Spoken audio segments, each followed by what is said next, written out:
O Senhor esteja convosco. Proclamação do Evangelho de Jesus Cristo segundo São Mateus. Naquele tempo, Jesus disse aos sumos sacerdotes e aos anciãos do povo: escutai esta outra parábola. Certo proprietário plantou uma vinha, pôs uma cerca em volta, fez dela um lagar para esmagar as uvas e construiu uma torre de guarda. Depois arrendou-a a vinhateiros e viajou para o estrangeiro. Quando chegou o tempo da colheita, o proprietário mandou seus empregados aos vinhateiros para receber seus frutos. Os vinhateiros, porém, agarraram os empregados, espancaram a um, mataram ao outro e ao terceiro apedrejaram. O proprietário mandou de novo outros empregados, em maior número do que os primeiros, mas eles os trataram da mesma forma. Finalmente, o proprietário enviou-lhes o seu filho, pensando: ao meu filho eles vão respeitar. Os vinhateiros, porém, ao verem o filho, disseram entre si: esse é o herdeiro, vinde, vamos matá-lo e tomar posse da sua herança. Então agarraram o filho, jogaram-no para fora da vinha e o mataram. Pois bem, quando o dono da vinha voltar, que fará com esses vinhateiros? Os sumos sacerdotes e os anciãos do povo responderam: com certeza mandará matar de modo violento esses perversos e arrendará a vinha a outros vinhateiros que lhe entregarão os frutos no tempo certo. Então Jesus lhes disse: vós nunca lestes nas Escrituras: a pedra que os construtores rejeitaram tornou-se a pedra angular. E isso foi feito pelo Senhor e é maravilhoso aos nossos olhos. Por isso eu vos digo: o reino de Deus vos será tirado e será entregue a um povo que produzirá frutos. Palavra da salvação. Glória a vós, Senhor. As palavras do Santo Evangelho, perdoe nossos pecados. Amém.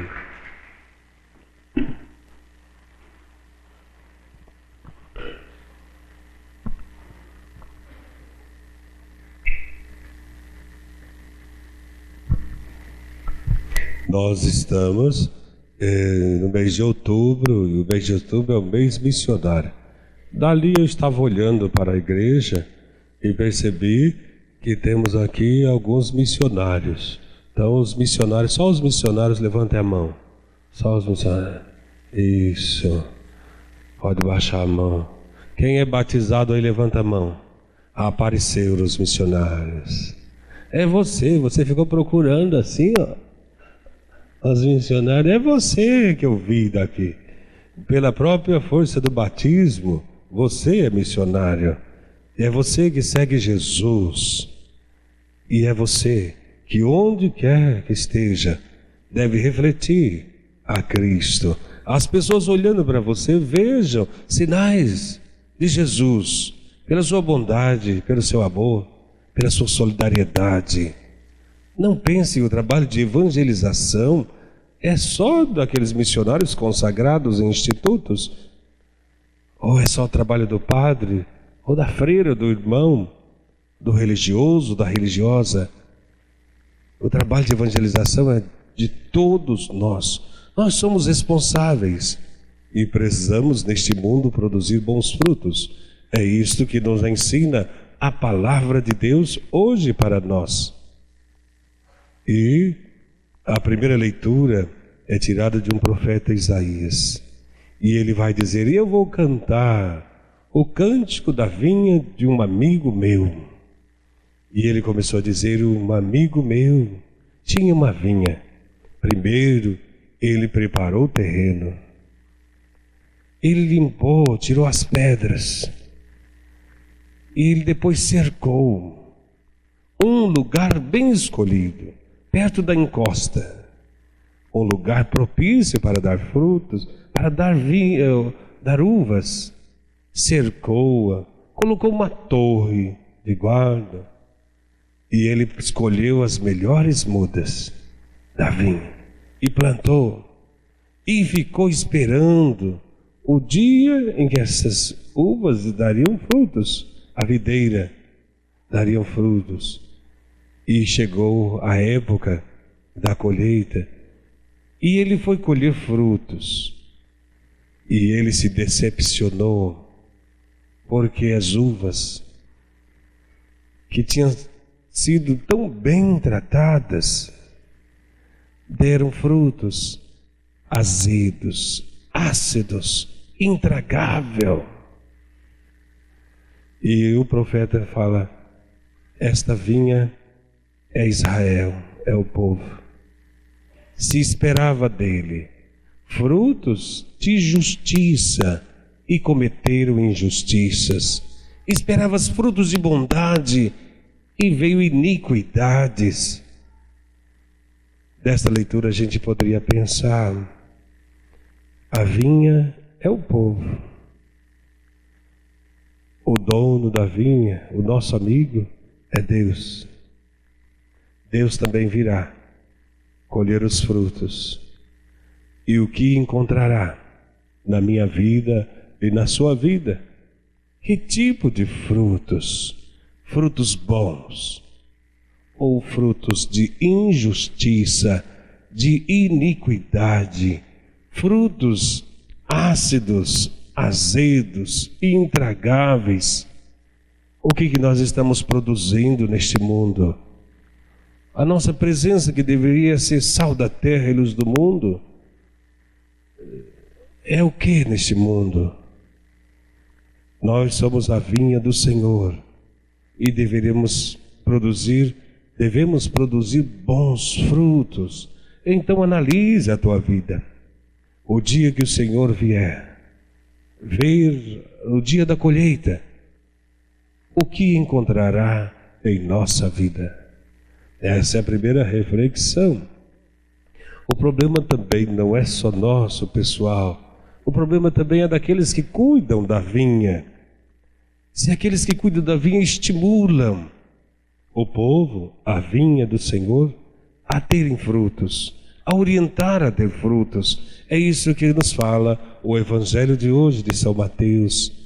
Se a primeira leitura fala da vinha, também o Evangelho, Jesus também fala da vinha. E fala como Isaías, logo de início, dizendo que o homem plantou uma vinha, cercou-a com todo o cuidado, fez a torre para proteger a vinha. Esse homem é Deus, a vinha é todo o povo. Nós somos a plantação de Deus.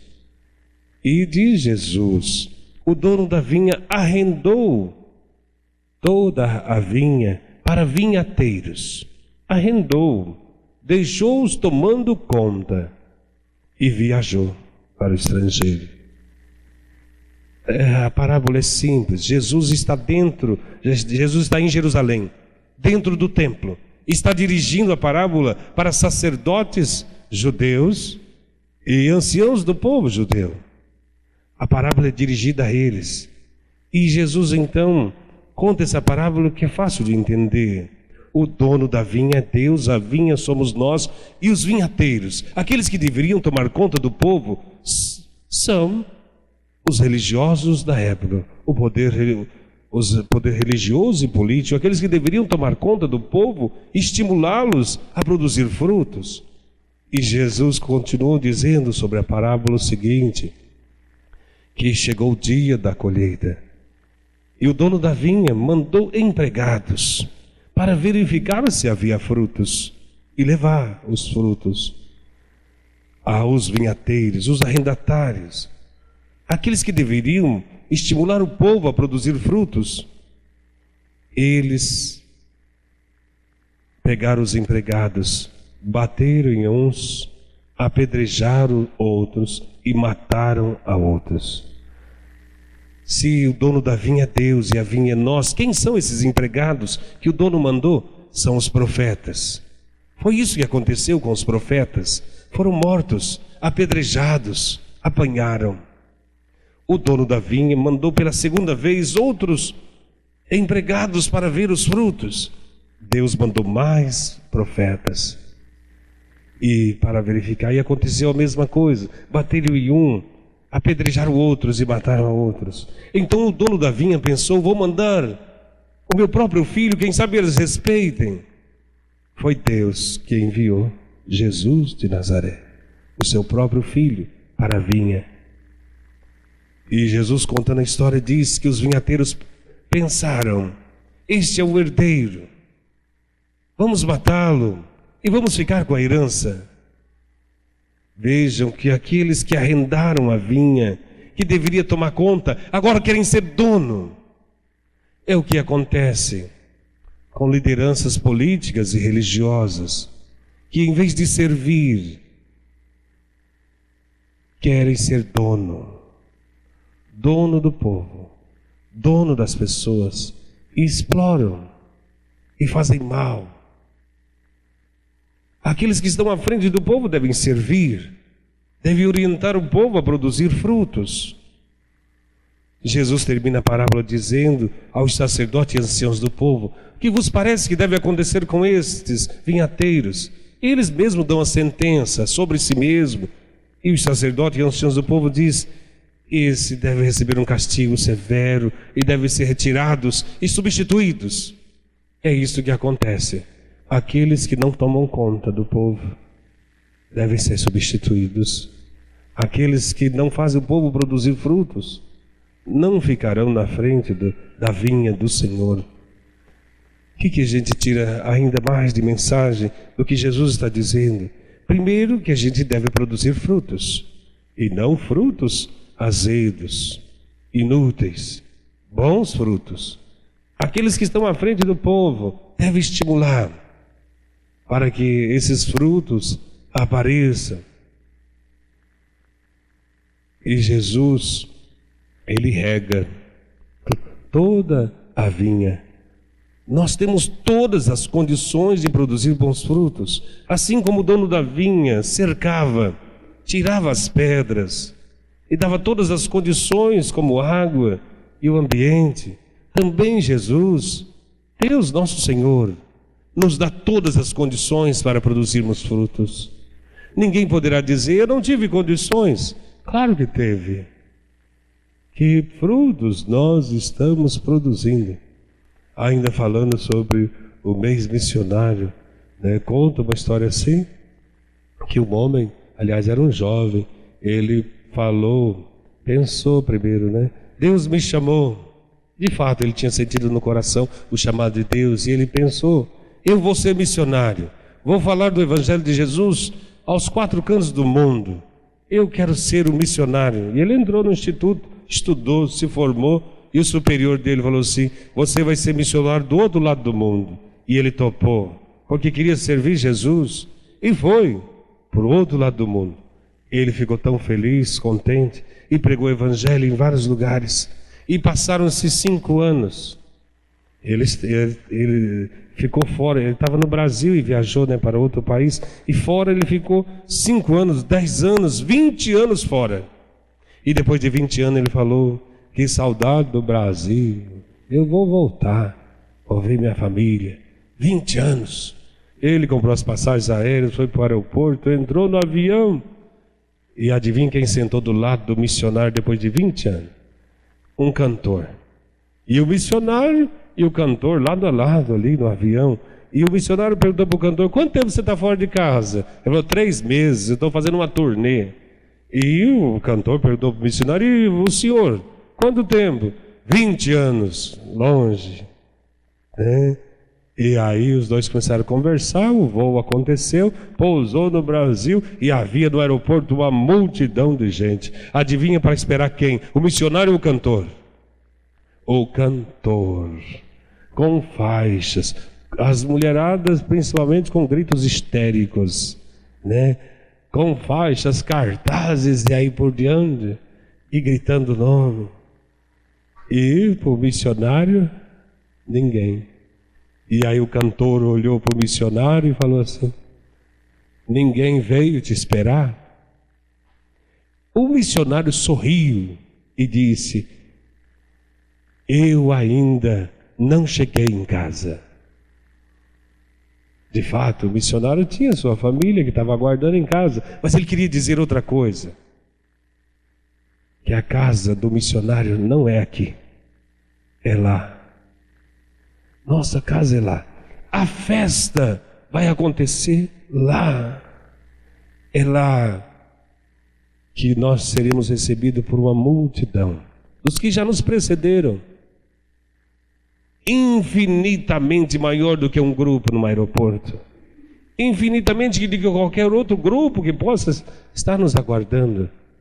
É Cristo que nos aguarda, os santos e santas de Deus, missionários e missionárias que falaram do Evangelho, estarão nos aguardando. E a gente pode ter 10 anos, por exemplo, e dizer: eu ainda não cheguei em casa. Podemos ter 30 anos e dizer: eu ainda não cheguei em casa. Podemos chegar aos 80 e 100 anos e dizer: eu ainda não cheguei em casa. Porque a nossa vida é uma aventura, é uma experiência. E a gente um dia nos encontraremos na casa definitiva. Mas para chegar lá também tem que produzir frutos. Produza frutos dentro da sua casa, do seu lar. Produza frutos na comunidade que você mora. Produza frutos. Participa da comunidade às quintas-feiras.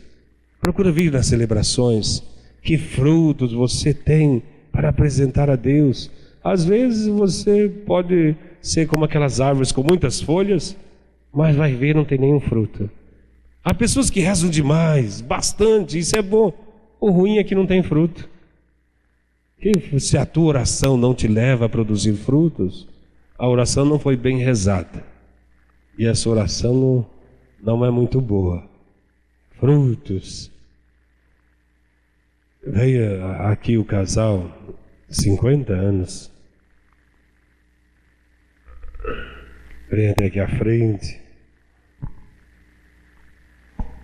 Iracema e Antônio.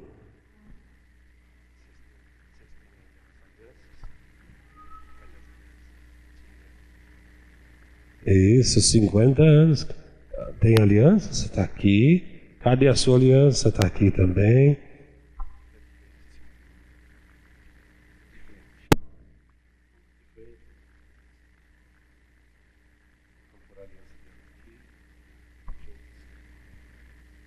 Abençoai, Senhor, estas alianças nesta renovação matrimonial. Abençoe esse casal. Abençoe também estas alianças que eles vão usar. Que seja sempre um sinal fecundo do amor, da união, da fidelidade. Em nome do Pai, do Filho e do Espírito Santo. Amém. Pega a aliança um do outro. Segura a aliança. Senhor, vai colocando. Fala assim, olha para ela. Olha para ela. Receba novamente. Receba novamente essa aliança, é sinal do meu amor e da minha felicidade. Em nome do Pai, do Filho, do Espírito Santo. Amém.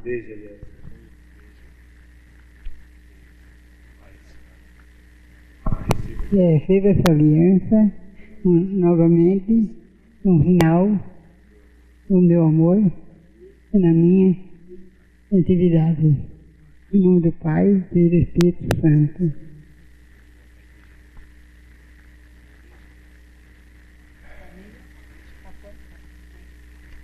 Eles estão nervosos, né?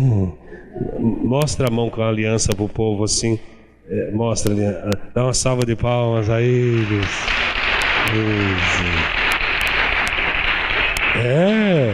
Casaram de novo, né? Agora falta o beijo. Dá um beijo nele aqui, dá um beijo. Uma salva de palmas.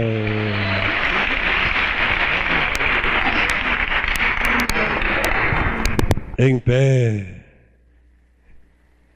Creio em Deus Pai Todo-Poderoso, Criador do céu e da terra, e em Jesus Cristo, seu único Filho, nosso Senhor, que foi concebido pelo poder do Espírito Santo, nasceu da Virgem Maria, padeceu sobre Pôncio Pilatos, foi crucificado, morto e sepultado, desceu à mansão dos mortos, ressuscitou ao terceiro dia, subiu aos céus, está sentado à direita de Deus Pai Todo-Poderoso, donde há de vir julgar os vivos e os mortos. Creio no Espírito Santo, na Santa Igreja Católica, na comunhão dos santos, na remissão dos pecados, na ressurreição da carne, na vida eterna. Amém.